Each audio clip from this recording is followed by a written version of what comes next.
This is J. Krishnamurti's first public discussion in Ojai, California, 1966. We're going to talk over together any one of the many problems that we all have to face. It is really an examination of the issues that confront us.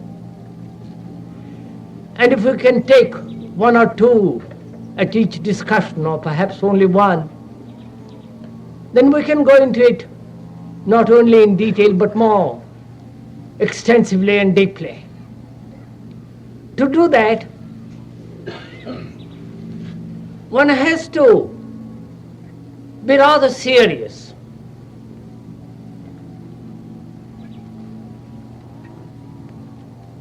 We're not discussing intellectually mere ideas, or be content with explanations. Explanations, description, the word is not the fact.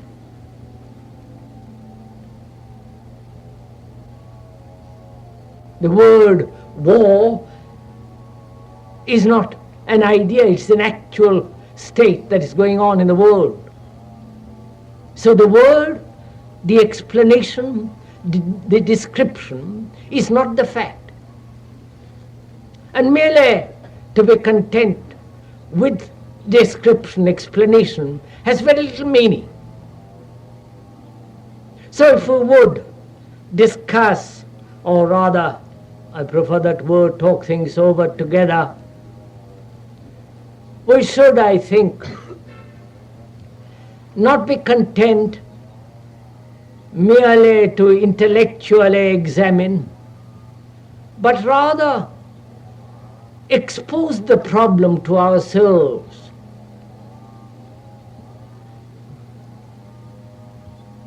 Go into it with a serious intent.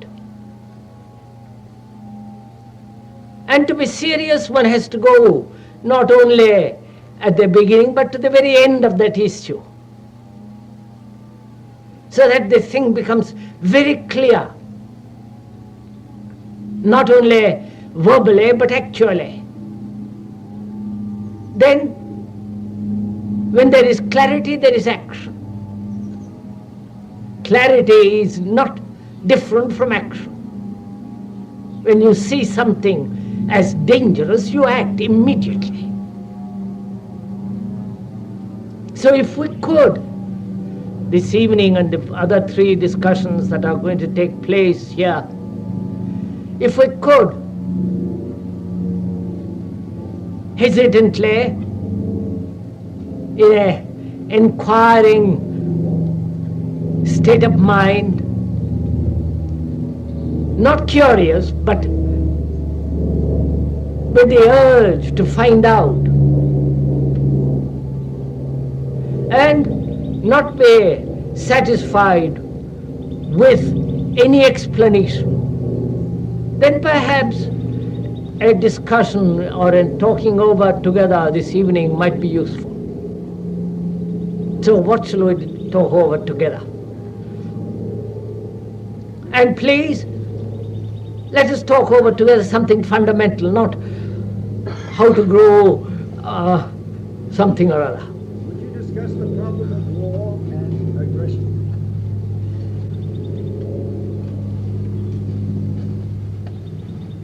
War and aggression. Someone wants to discuss that. Talk over.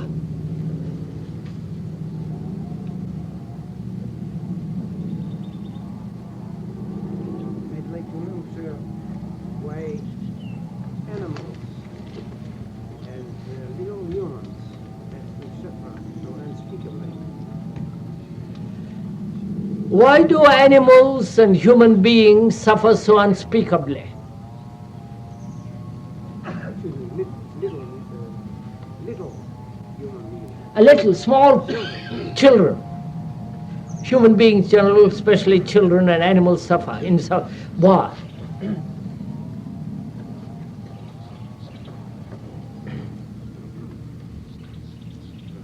Madam, I must, sir, just a minute. That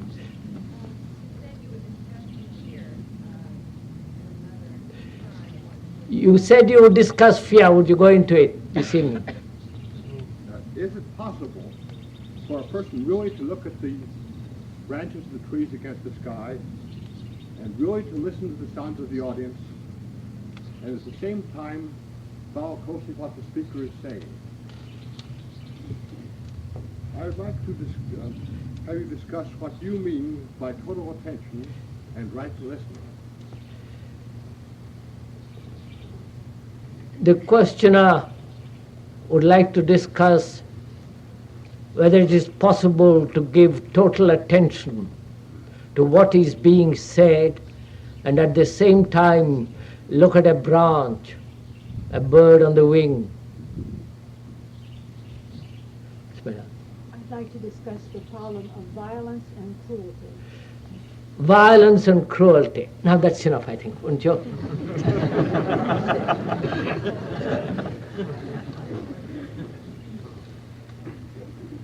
Perhaps in discussing aggression, war, and cruelty, we'll perhaps cover the ground of what it is to be aware, what it is to attend. Can we do that? Yes. Will that be all right? Right.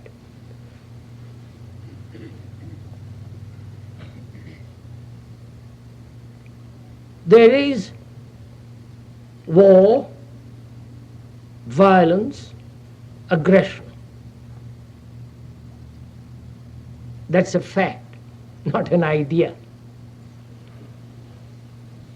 And is it possible, living in this world,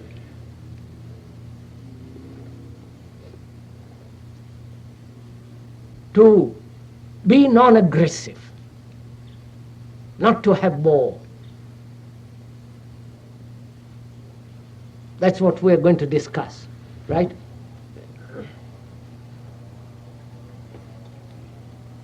Now, from what center do you discuss a thing like this? Your personal views?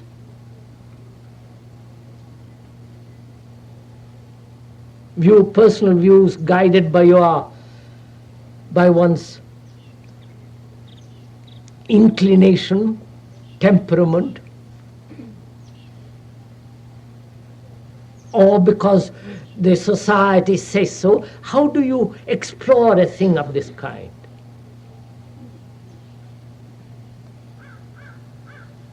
Are we going to depend in the understanding of this question on our personal opinions? That is my favorite war and an unpleasant war. Or do you want to discuss aggression as a whole, whether it's in India, in China, in Russia, in America, human aggression? And when we go into it,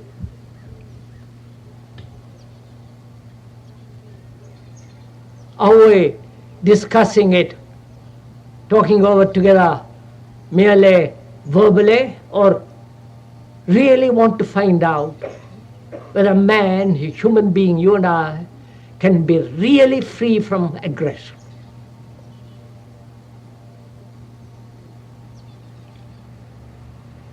Not in some future date, but actually when we leave this place, to be totally free from all kinds of aggression. Is it possible?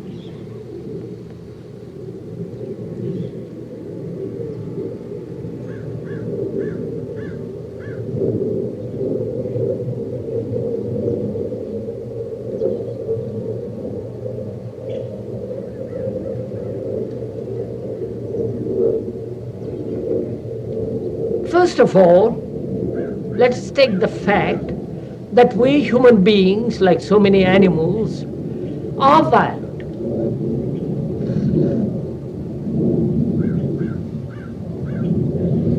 Violent in our speech, violent in our gestures, violent in our relationships,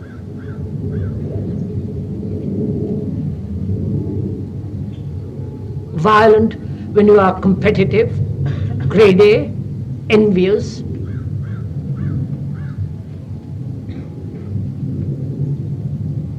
And the whole social and economic structure is based on acquisitiveness, which is another form of violence.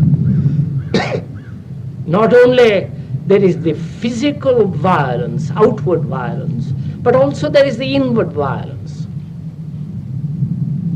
When I force myself to do something, when I compel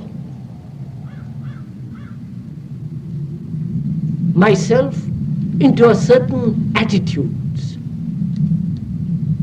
when I discipline myself to conform to a particular pattern, all that's implied violence, surely.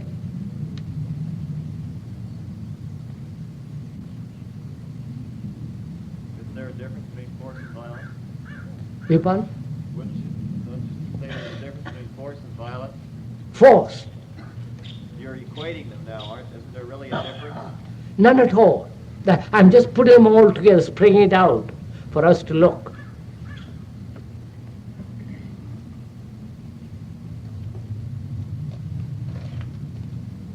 So there is an outward and inward state of violence. Really, there are not two things, outer and inner. There is a state of violence.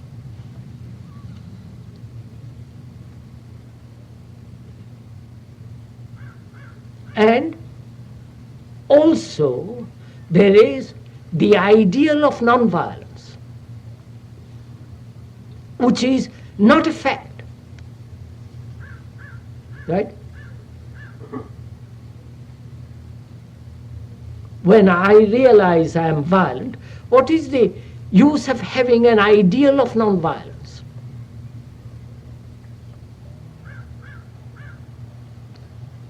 And is not all ideology idiotic?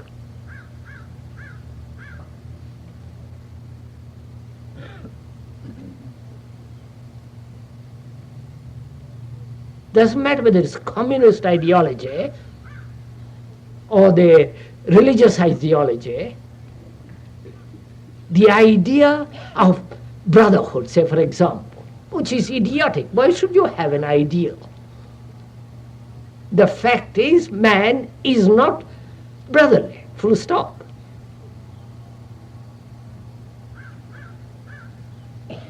So, to understand violence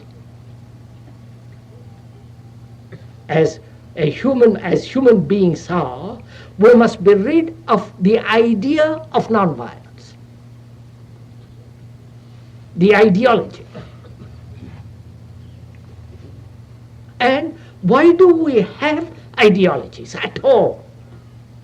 Ideologies, formulas, concepts, beliefs. Why?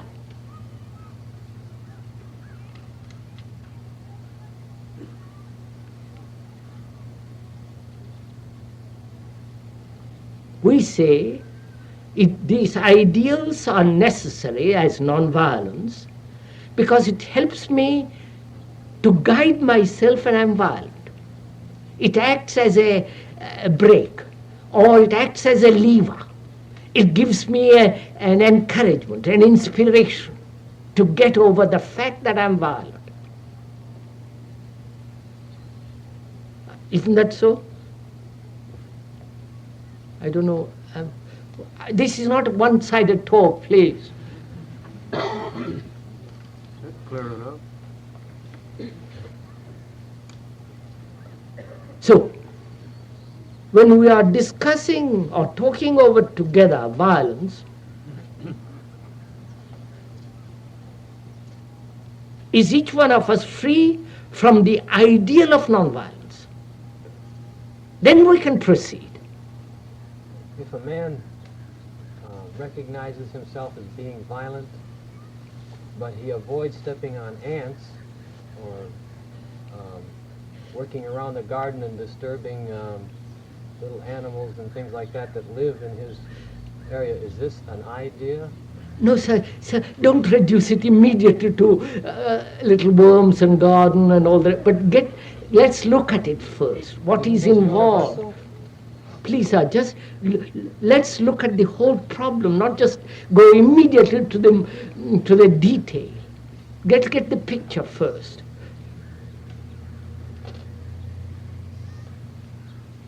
Yes, sir, don't have to put your hand, just talk, sir. Okay. Idealism has helped me to produce in myself the illusion that I have done something about violence. You have answered the question, haven't you?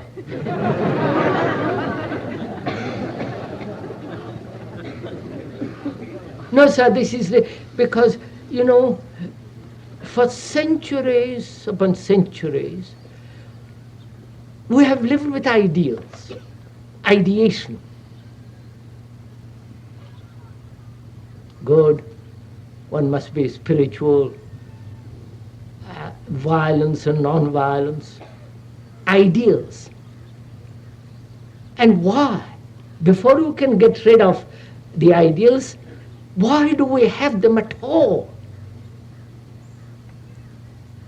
Person G, isn't it because the nature of man's mind, that is man being the only animal that knows that he knows that he doesn't know, there's a polarity. And isn't this polarity in itself a violence? So, and we can explain it. So, I'm violent. And I've been told from childhood I must be non-violent.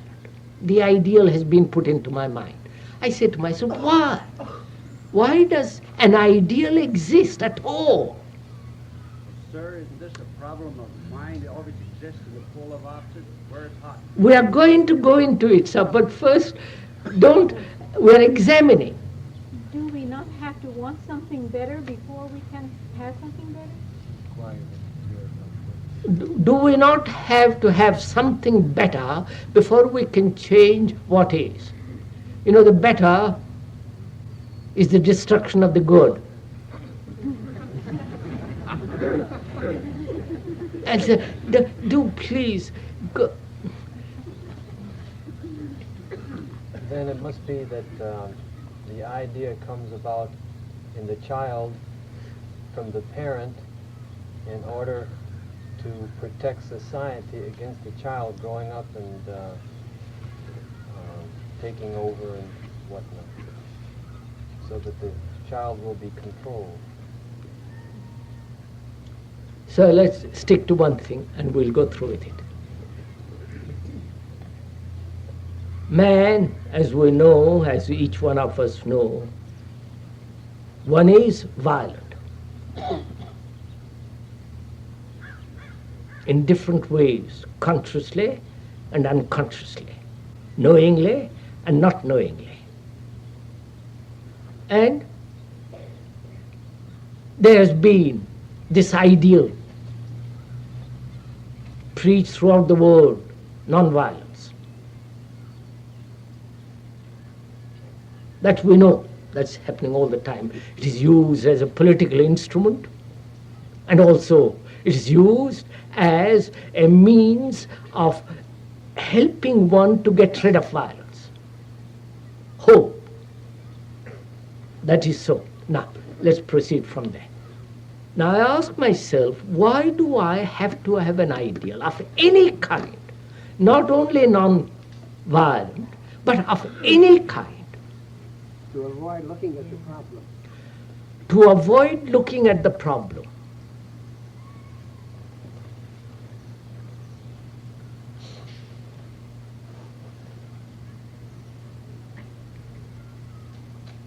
That is, I have an ideal of non-violence to be achieved eventually, and in the meantime, I am violent.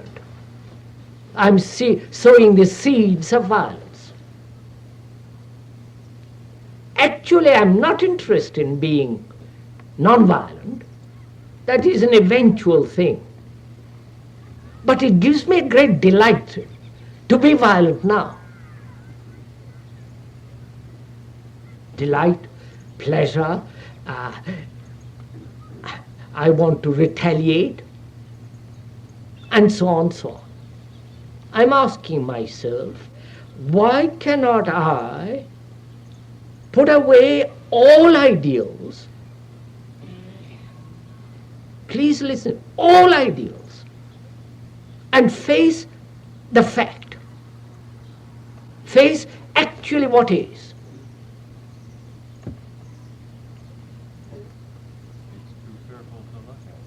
Huh? It's too fearful to look at. It is too fearful to look at. Now it. Why is it too fearful to look at? Have to change. Because Do please take time over this. Don't just answer immediately, because then we don't investigate. Why is it so fearful to know what I am? We have a beautiful image of ourselves. You have an image of yourself. Is not the image the ideal? No, it's much more complex than merely getting rid of an ideal. It's very complex, this problem. So we have ideals because first we cannot face the fact. You don't want to change the thing. Please, may I suggest something? In talking over together, so good adding more and more words.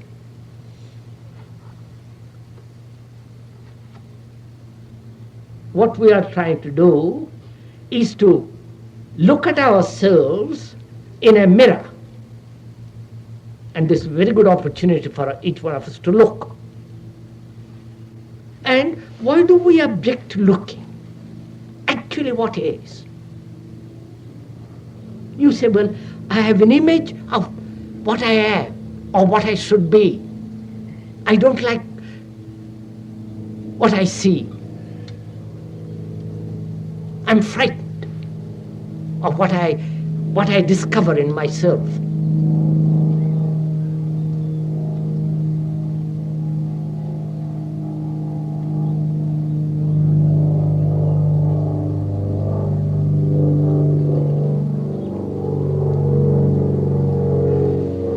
So, can the mind look at the fact without the image, without the ideal?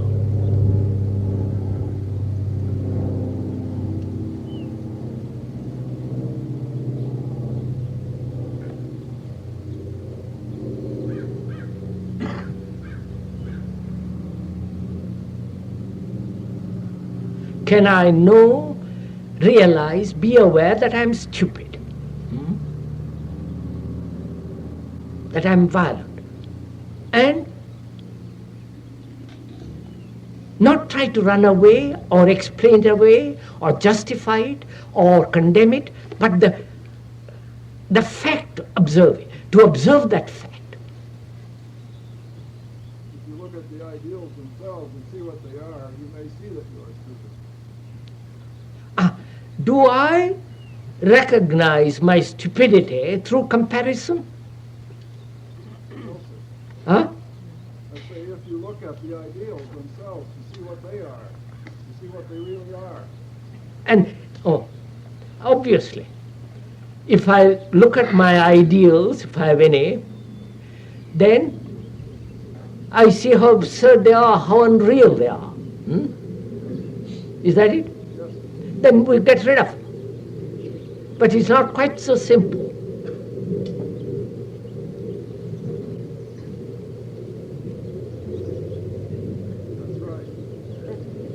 I'm trying to say something that is not trying to see that you are stupid, that it will come about by itself. Sir, do look at this point. How do I know I'm violent?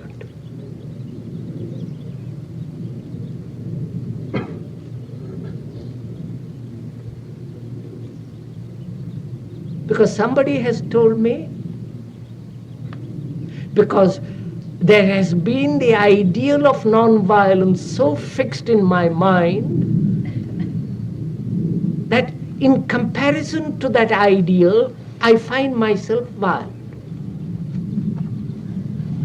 How do you know you're violent? By experience.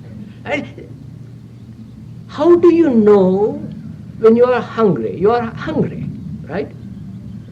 Nobody needs to tell you. You don't say, I'm hungry because yesterday I was well fed. So you realize a sensation which must be satisfied, hunger.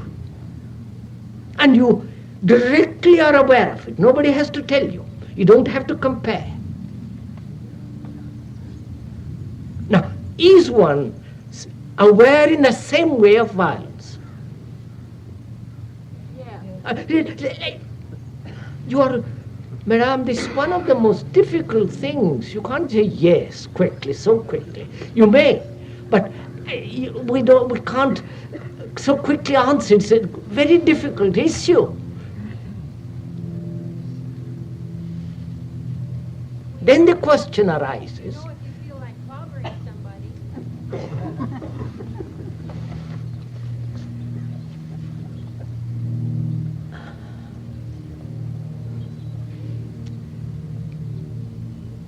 Is it the word that makes you realize that you are violent?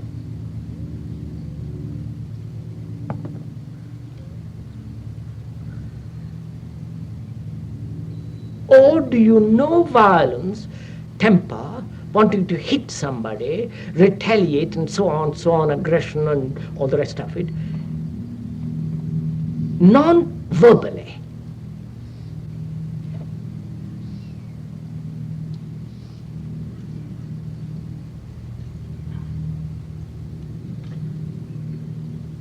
The eye is double.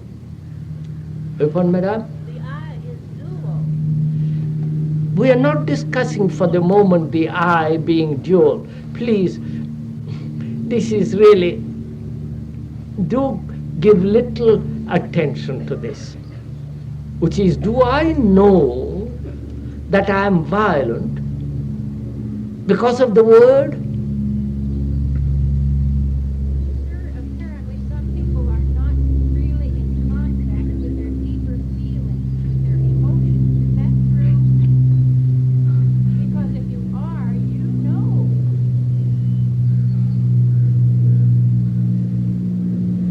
This is deeper feelings. If one is contact, the person says, you actually know. It's not quite so simple as all this. When you're very hungry, you bring out violence. What, sir? You spoke of hunger a while ago. You know you're hungry. When you're very hungry, if not satisfied, you possibly create violence in the animal world. You're aggressive when you're hungry. But you asked a question, sir. Can the mind look?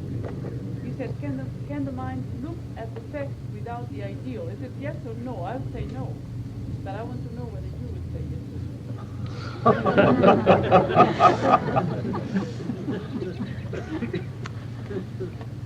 Is it the mind that can see violence?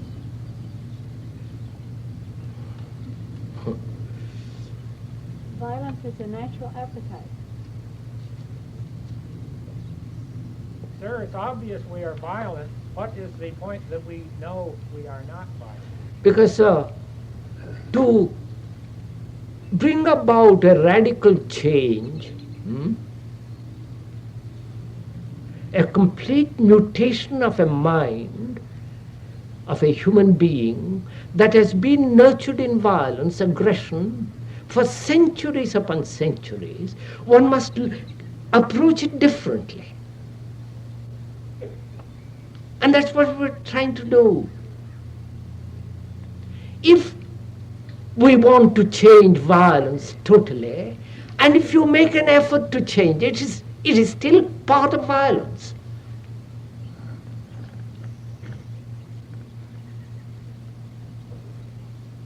So is it possible to bring about a total cessation of violence without effort? That's one of the issues, you understand? Because if I make effort, I'm part of that. I'm moving in the field of violence. So I have to understand this whole problem. I have to go into it. You mean that everything we do is violence? Sir, what is violence? What is violence? Oh my Lord. War, hate, aggression, cruelty, the storing up of resentment. Can mutation come about without violence under these terms? That's what we are examining, sirs.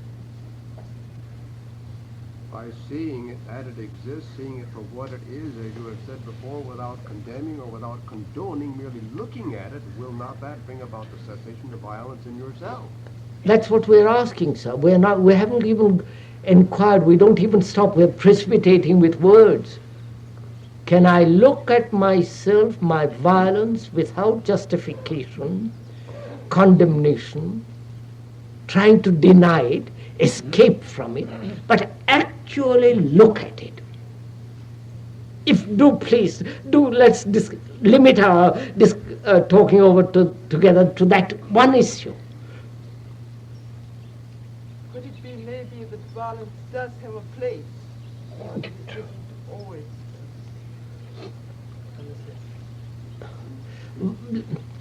Violence may have a place in life. All right, keep it. I'm not saying, please, this is really, we must get on, otherwise we'll have, please, look at it. Hate is part of violence. Anger. And can my mind be free of hate and anger? And why should it be free?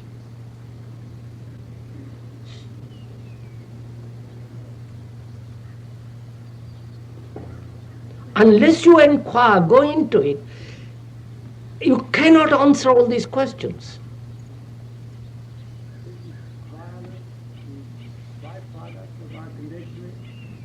Yes, sir. Part of our conditioning is that we are violent. You see, you don't go much further, you just stop each time there. It seems every time I might come close to experiencing violence, something else always comes in.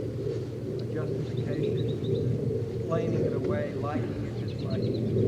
It's very hard to go beyond that. And the question is how Will you please allow me to talk for 2 or 3 minutes, and then we can come into words with battle. Battle with words.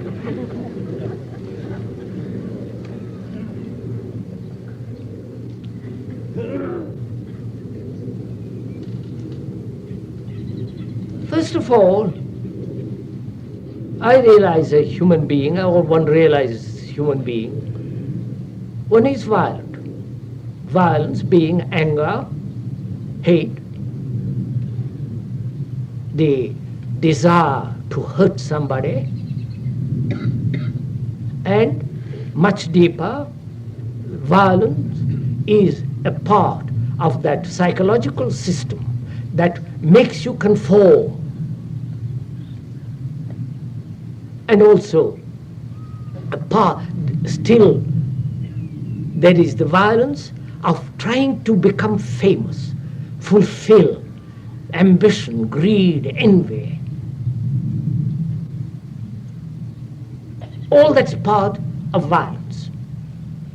They're very, very superficial violence, and the very deep-rooted violence of as aggression. That is the pattern of our life. And I see not only historically what it has done in the world, wars, all that we don't have to go into because that's a waste of time, it's fairly obvious. And also inwardly, this violence has bred in human beings a contradiction. Our lives are a battlefield, violence and non-violence, the opposites. And in order to avoid or escape from violence, we have cunningly invented the ideals.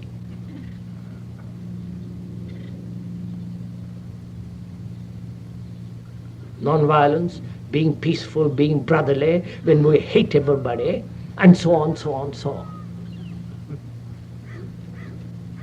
And one asks oneself, why should any duality exist at all? Not that there's a man and a woman, dark, light, and so on. We're not talking of that. This inward duality, this comparison of what is to what should be.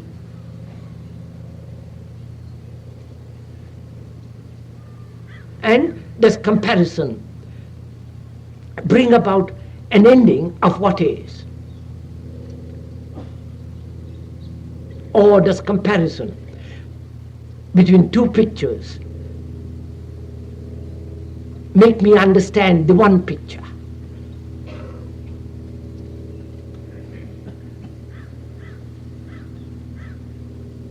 By comparing yesterday's sunset to today's sunset, do I see this sunset better?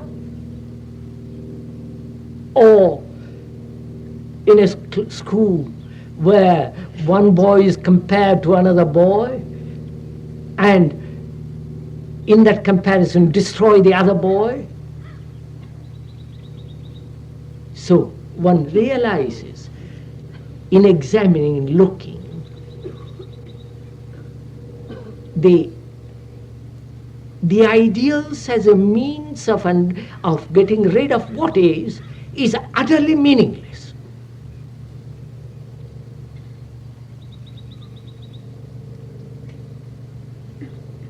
And to be rid of violence, there must be another method, a totally different approach, in which there is no conflict, in which there is no effort to be rid of something. Right?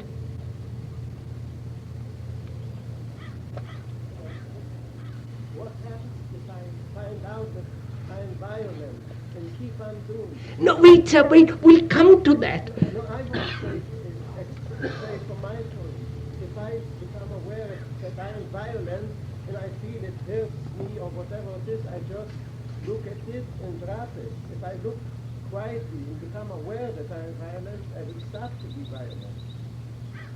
All right, sir. Yeah. Yes, sir.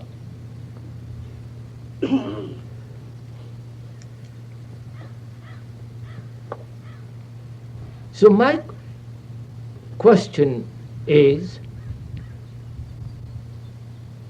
violence seems to be part of our life.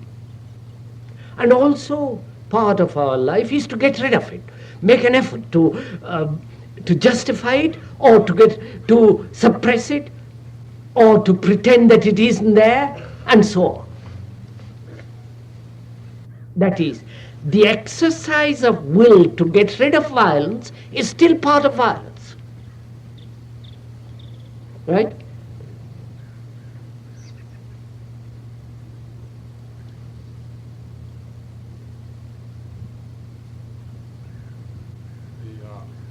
opposite of hate is love. And if one loves, there is no need to be violent. Sir, is love the opposite of hate? Yes. Oh, for God's sake. I mean, no. No, wait, sir, don't, I've just explained. I just pointed out something. Well, you didn't use the word opposite, but if one loves, How can you love when you hate? How we're jealous, ambitious, greedy, envious, aggressive.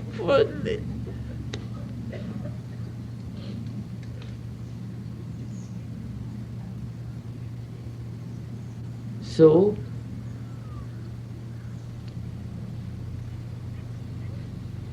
my question is, after looking at it, will, determination, suppression, control, sublimation, which are all forms of effort to get rid of violence, and we know what violence is, and I see any effort to get rid of violence is part of violence.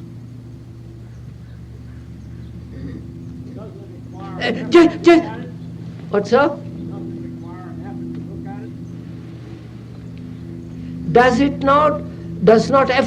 Is not effort necessary to look?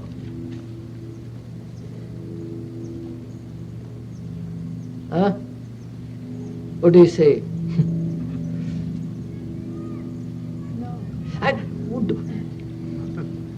The effort would condition the way we look at it. Sir, does it need an effort on your part to look at a sunset?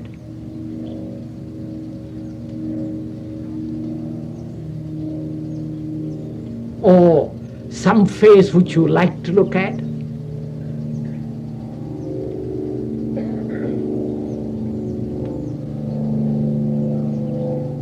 It becomes an effort when there is no pleasure in looking. Right? When there is no reward. We don't go into it for the moment. So, the problem is then, violence, and man has tried every devious ways of getting rid of violence.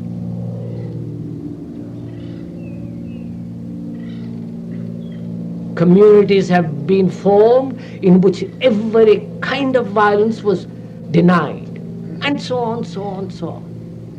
And man has still pursued a way of life in which there is violence and war. And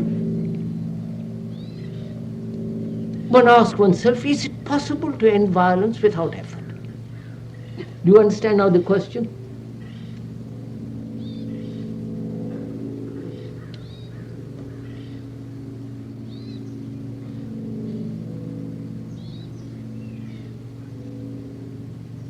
I hate if I do, and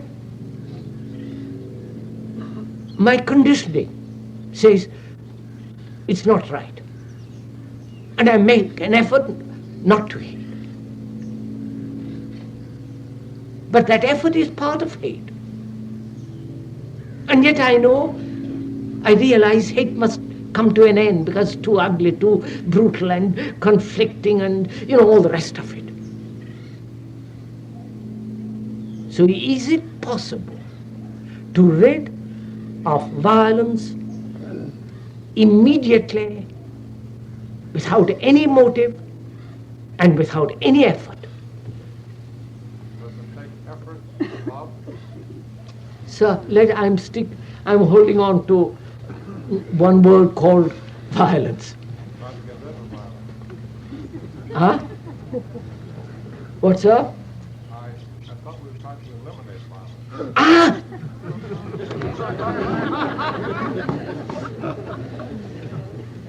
We're not trying to eliminate violence. who is we who are going to eliminate it? Please, who is the center? Who is the observer? Who is the thinker? Who says, or the experiencer, who says, I am violent, I must get rid of it? Is not the thinker the thought? The observer, the observer is the observed. This you won't see.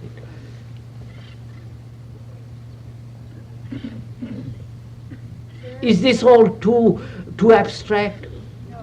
No. Or no, please, that's what, no, or I'm glad, sir.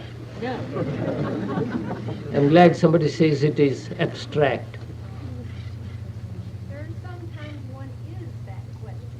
Can I get rid of violence? Can I understand violence? We are doing it, madam. One knows that, yes, that's true, but when one goes to work, let's say, and one is sensitive, and one is honest, emotional, one picks up from everything around one this violence. Not only that, sir, people put pressure on one, terrible pressure. I know. Whole society, husbands, wives, everybody is putting us into pressure. Your employers, your co-workers, they know you're different from them and they want to destroy you. Madam, we know all this. Please, this is, I mean, this part of the circus of existence. So I'm pleased, let us. You see, sir, when there is no violence and hatred, then perhaps there can be flowering of goodness and therefore love. But with aggression, with violence, with hate and retaliation and all the rest of it, the other thing cannot possibly exist. So, is it possible to end violence and therefore all the sequence that will follow violence, like war, class divisions and all that, is it possible to end violence immediately without effort? Don't say yes or no.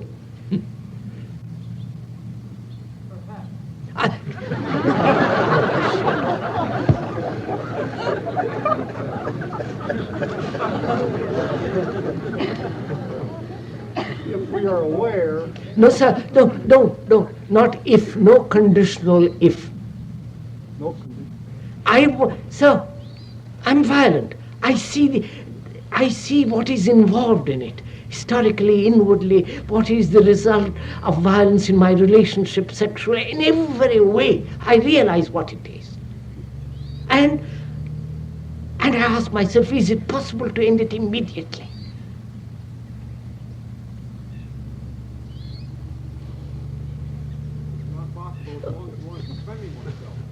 Sir, please, don't answer me. This is a very complex problem, sirs. Go into it a little bit with me.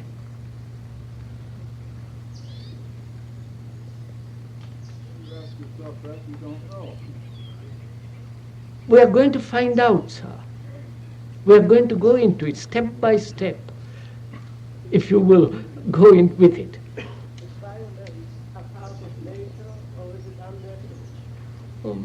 Nature is violent, so you could thunderstorm, animals killing each other. For God's sake, we are not animals. We are part of animal. We are trying to understand it. Don't bring in extraneous, obvious facts. I'm not being impatient, but we have no time, sir. You understand? One can't do anything at all about the violence, can only be aware of the escapes from it. One cannot do anything about violence. All that one can do is to be aware of the escapes from violence. That's what we have done so far, haven't we? We have stopped all the avenues of escape from violence. Effort, will, condemnation, justification, sublimation, avoidance, and all that. We have discarded all that. factual if one wants to resolve this problem. Sir, are you asking me to experience that violence myself right now? Partly.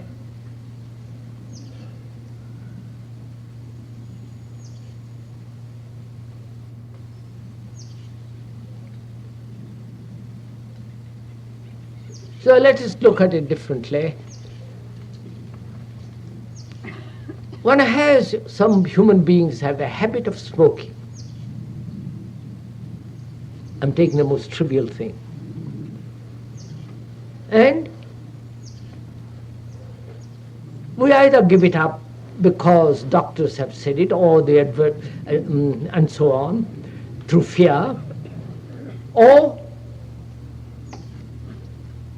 through some form or another kind of pleasure, greater pleasure. We drop the lesser.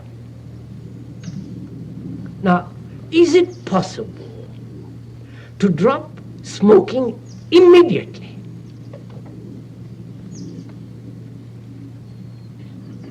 Knowing the body has been accustomed to a certain drug, it demands it, and not fight the body, and yet make the body intelligent enough for itself so that it understands. You understand?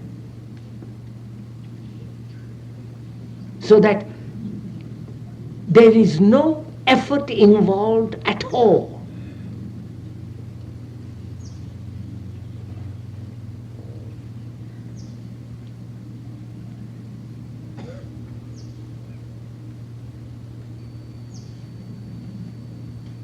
So it's like asking oneself whether it is possible to be free from the known.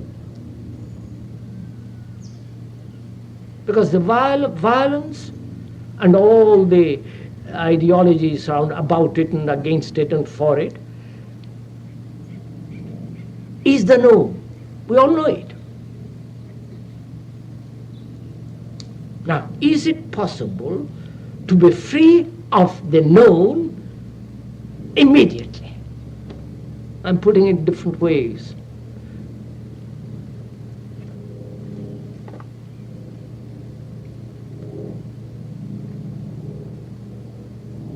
You have hurt me, or you have flattered me. And when there is flattery, I'm pleased. I hold on to it. I cultivate it. And also when you have hurt me, insulted me, I also cultivate that. Now, to drop both the hurt and the flattery immediately, as it takes place, that demands a great deal of attention, doesn't it?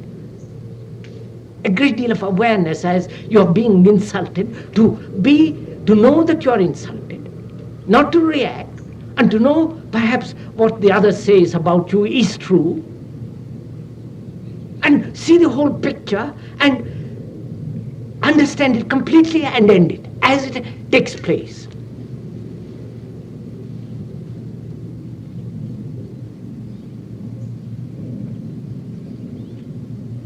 Is it not a matter of knowing who is using the body and who is using the mind? Oh, good Lord. Is it not a matter of who is using the body and who is using the mind? Oh, no, my lady. You mean your higher self and the lower self? No, there's no division. Then what? Who is the entity that is using the body and the mind? Well, these are words, I realize, but isn't it possible to know it immediately? What? Know what? See the whole picture, as you were saying, and know that it can be ended immediately. Not. What's the good of my knowing it can end immediately? I'll know it only when I just end it.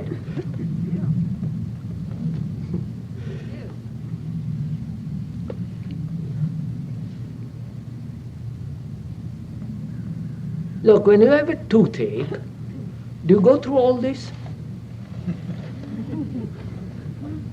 Huh?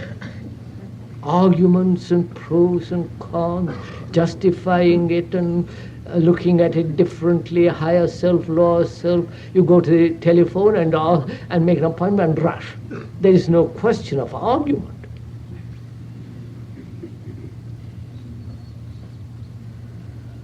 Now, why can't we do the same thing with regard to this?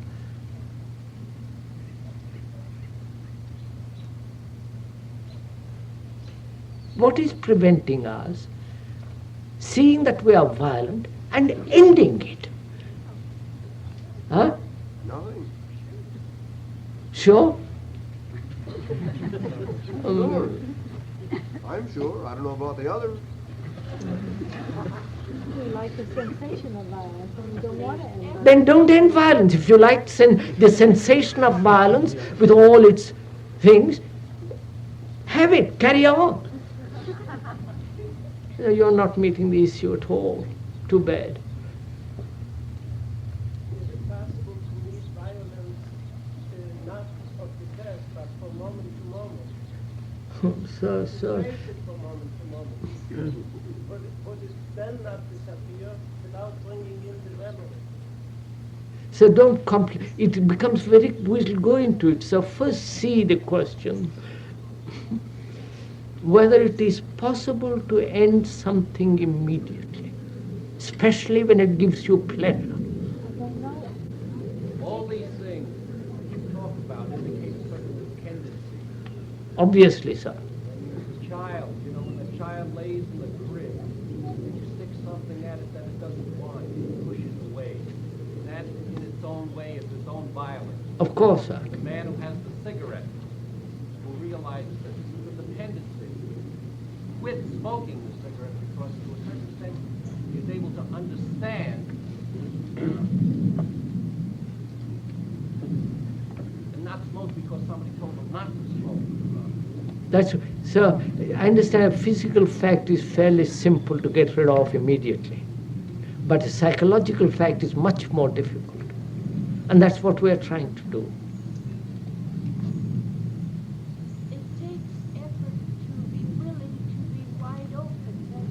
No, if you make an effort to be intelligent, you'll cease to be intelligent.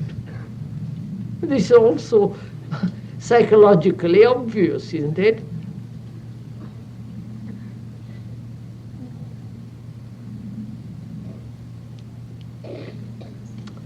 May I go on for a while, little again?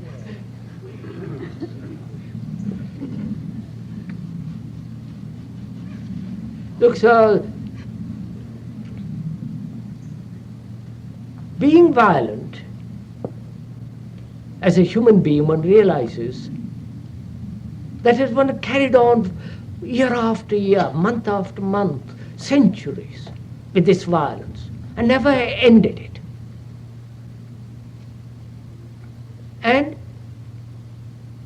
seeing the whole picture, what is involved in it, why do you allow time to enter into that factor? Time, the saying, I will end it gradually. You understand? The time factor.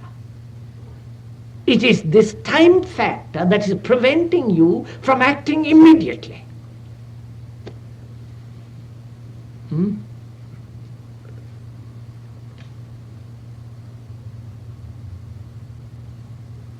It is the time factor. The time-binding quality is the result of an ideal.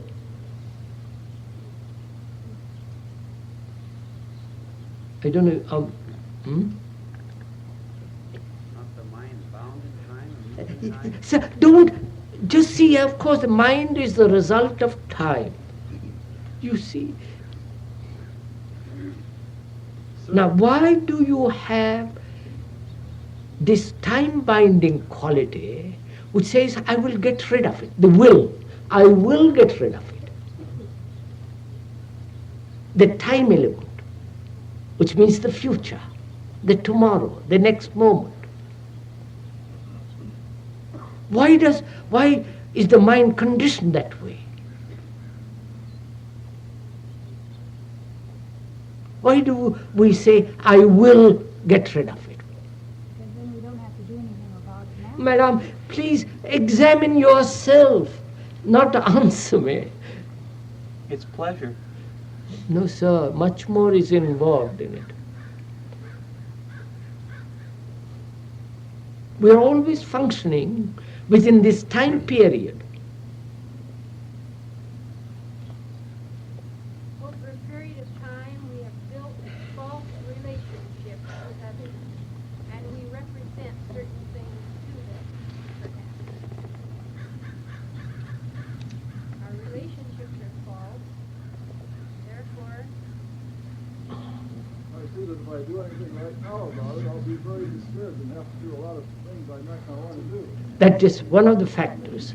One of the factors is if I do something drastically at the immediate moment, it might result in all kinds of activities which will be very disturbing. And so one of the factors of this invention of time is not to be disturbed by, I just status quo, let it be violence, not to be disturbed.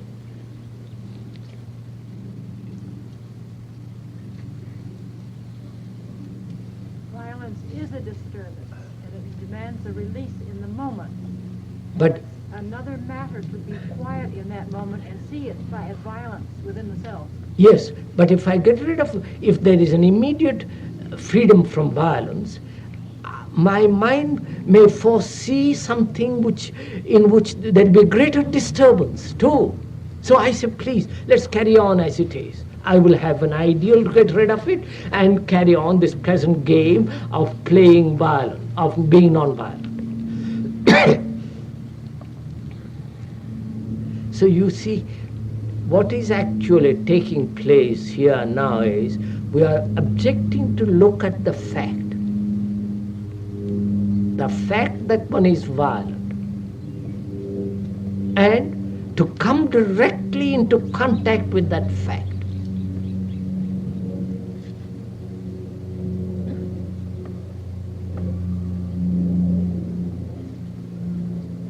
I'm sure there are some who hate people, who dislike people, who react very quickly.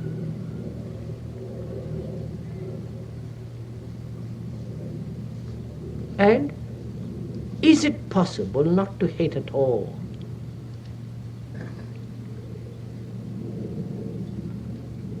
See, we are refusing to face a fact.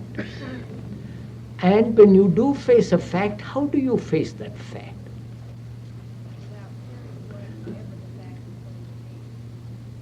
Yes, but do you, please go into it, is it possible to look at a fact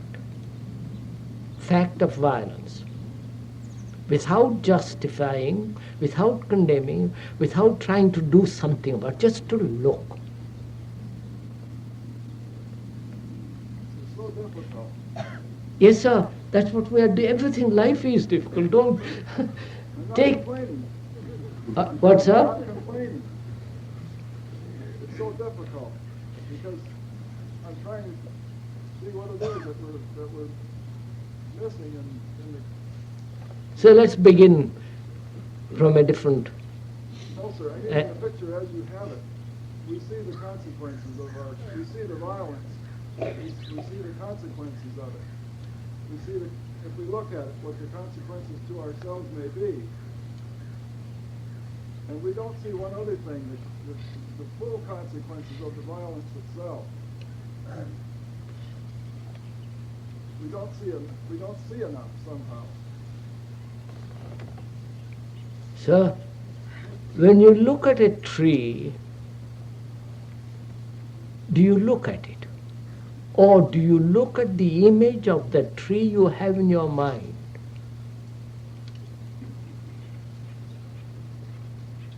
Please, let's stick to that very simple thing, which is really very complex. Just take that one thing.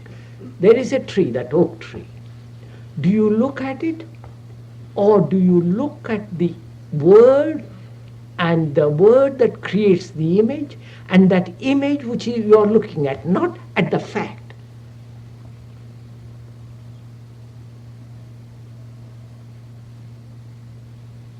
There is a tree in front of you, look at it. Are you actually looking at the tree, or the thought is looking at the tree?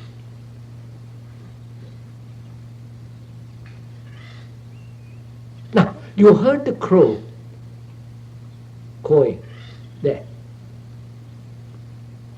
Are you listening to it, the sound, or you are identifying that sound with the bird, which is the crow?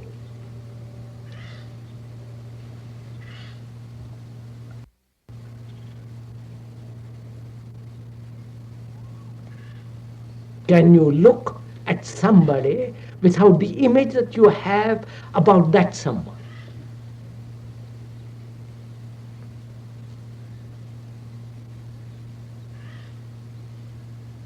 And you can look at something which is static. That's fairly simple. And the look at the thing that is static is time. But a thing that is in movement, you can't look. But we can only look at something that is static. Something which is not, which is a movement, an endless flow, which is not time binding, it's very difficult to look.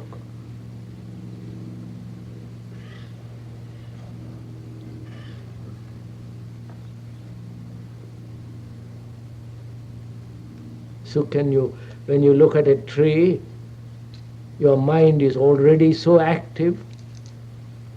It's an oak tree, I like it, it's old, it's young, and so on, that you are not looking at all. Now, can you look at that violence without the image which you have about that fact?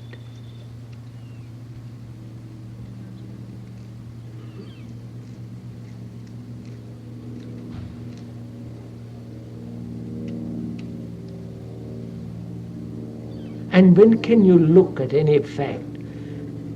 Only when the mind is completely quiet, undisturbed by thought, by images.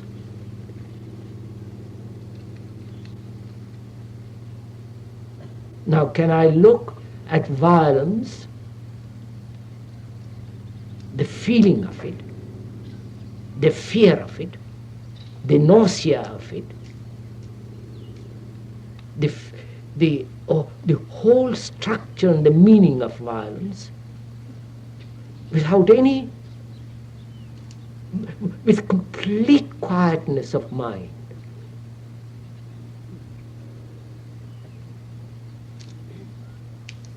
And when you do, it's an instant action, therefore there is no violence.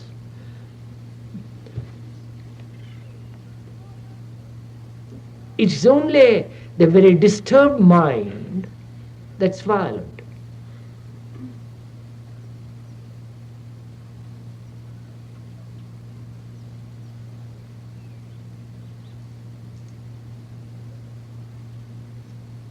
And such a disturbed mind cannot possibly look.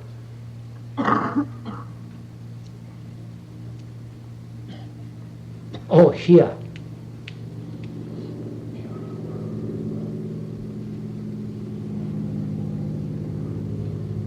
And it's only the really very quiet mind that looks at the sunset, at the tree, or at the image of oneself that one has created about oneself.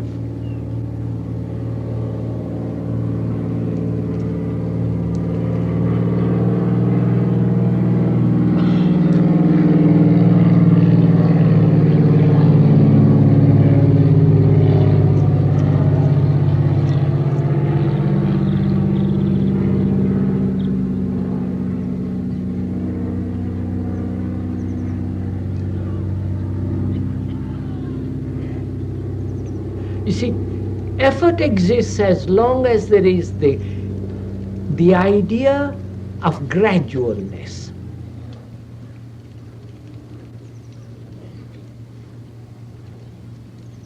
To learn a language, I need time.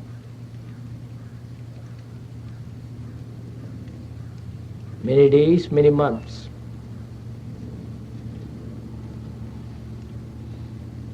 And need I have time, need there be time to end a psychological fact?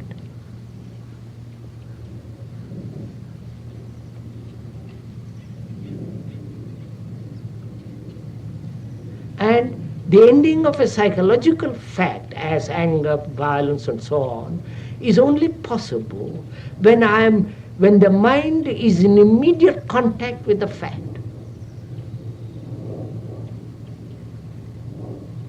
And there is no contact with the fact if there is a time interval as the observer and the observed.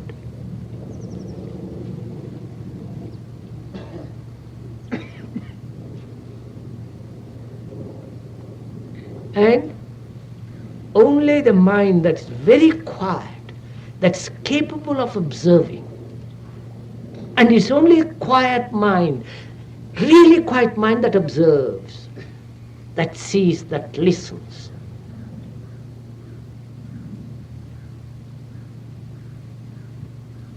And it is the quiet mind without any effort, without wanting to change or change, justify. It's only that mind that ends immediately violence. It is not violent.